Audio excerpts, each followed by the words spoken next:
Hi guys, it's Jessica here from the Quotation Bank, and welcome to this edition of the Quotation Bank Revision Tutorials, designed to help you in preparation for your GCSE English Literature exams.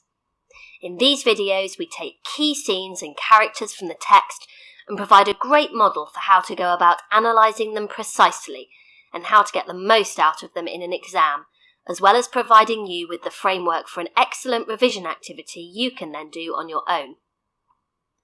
The Quotation Bank has guides for a variety of GCSE texts available on our website, Amazon or online, so go and have a look, as well as follow us on social media.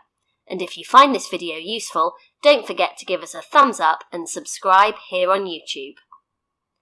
Today we're going to be exploring something a little different and looking at the significance of the insignificant, and in particular the character of Seyton in Act 5, Scenes 3 and 5. In recent years, some English Literature GCSE and A-level exam questions have asked students to focus on areas of a set text that perhaps diverge from the main thematic or character-based concerns of the text. It is important to note that exam boards make explicit the fact that questions and extracts can come from anywhere in a text. Therefore, skipping over the seemingly insignificant is not necessarily a sensible idea. Learning time is limited, and it is logical to spend quality time on key sections of a text. To that end, we have provided brief analysis of insignificant scenes of significance, so that these scenes can be explored comprehensively but efficiently. These scenes are also incredibly useful for demonstrating whole text knowledge. Whilst key scenes may be rich in material, these brief scenes are excellent for highlighting the development of themes or character, and may even awaken an examiner to a new and original point that hasn't been made by pupils again and again. So let's get to Seyton. Seyton is one of very few attendants in the play to be named, and as the audience watch the final stages of the play unfold, with Macbeth on stage crying out the name of Seyton, it is a clear visual representation that Macbeth is engulfed by evil, and like the porter forewarned, soon to enter through the gates of hell.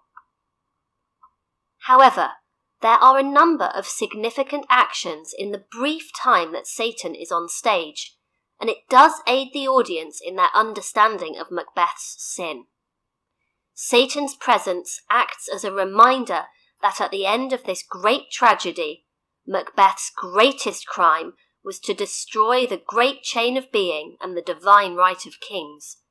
God is seeking to restore order with the advancement of forces led by the rightful King Malcolm, and Macbeth can only call on the devil for help.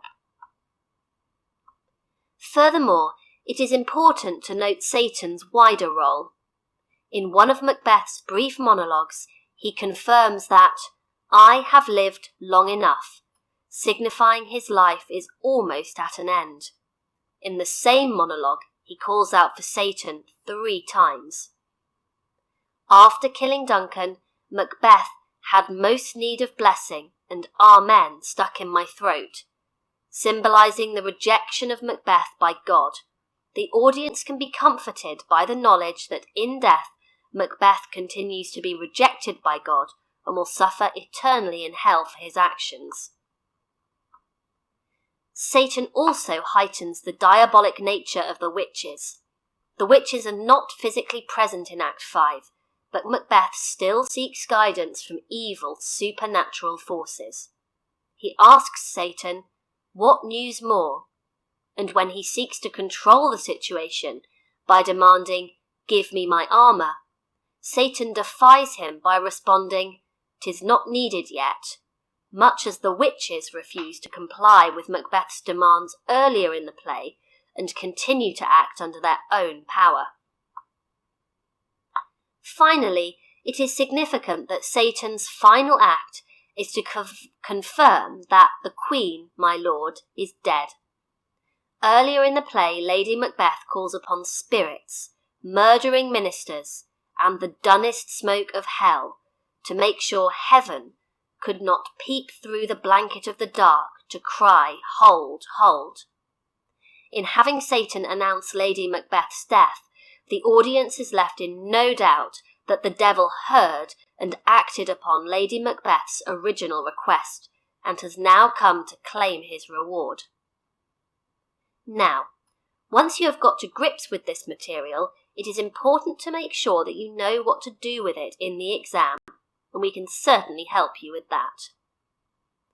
The quotation bank is designed to make sure that every point you make in an essay clearly fulfills the assessment objectives an examiner will be using when marking your work.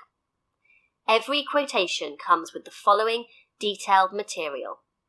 Interpretation.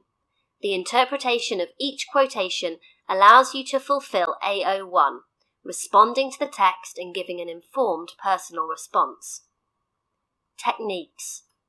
Using subject-specific terminology correctly, in this case, the literary devices used by Shakespeare, is a key part of Assessment Objective 2.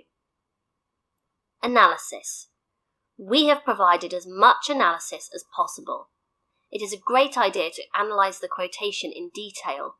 You need to do more than just say what it means, but also what effect the language, form and structure has on the audience. Use in essays on. Your answer needs to be focused to fulfill Assessment Objective 1. This section helps you choose relevant quotations and link them together for a stronger essay. This is a framework that you can use in your own revision. That brings us to the end of our analysis for today. I hope you found it useful, and if you have, do give a thumbs up and subscribe for more videos from the Quotation Bank. Don't forget to check out our study guides, where we provide analysis of 25 key quotations, as well as being full of essay plans, revision activities and more. They're available from our website and other online stores, and follow us on social media.